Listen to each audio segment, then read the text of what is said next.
ओम शांति। आज 7/9/24 रात मुरली ओम शांति बाप दादा मधुबन।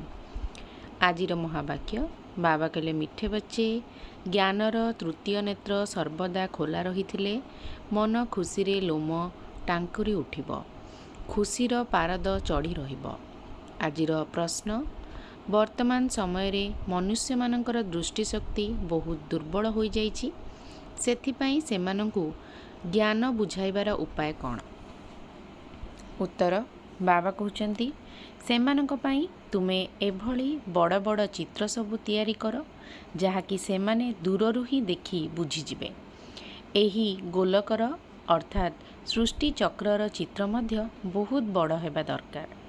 एहा जेपरी अंधमानंक पई आईना सदृश अटे।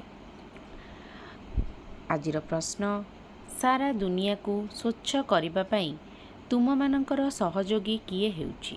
उत्तर, एही सबु प्राकृतिक दुर्विपाक गुड़िक तुमर सहयोगी हेउछंती।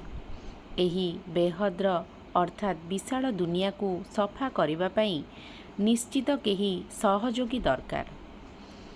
धारणा पई मुख्य सार, बाबा जहा सबु सिखाउछंती सेगुडी को कार्यकारी करिबाकु हेबो, केवल कागज रे लेखि रखिबार नाही। विनाश पूर्वरु जीवन बंधनरु जीवन मुक्त पद प्राप्त करबाकु हेबो। निजर विनाशी रोजगार पछरे अधिक समय नष्ट करिबार नाही, काहेकि ना एसबु तो माटी रे मिसिबाकु जाउची।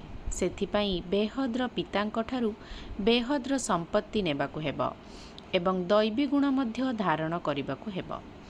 आजिर वरदान, निजर जोग बल द्वारा मायार शक्ति उपरे विजय प्राप्त करुथिबा सदा विजयी भव। ज्ञान बल एवं जोग बल सबुठारु श्रेष्ठ बल अटे।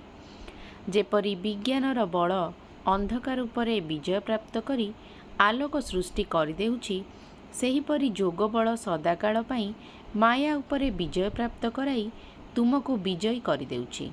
एवं जोग बल एते श्रेष्ठ बल जहाँकि मायार शक्ति ता तुलन रे किछि भी नुहे।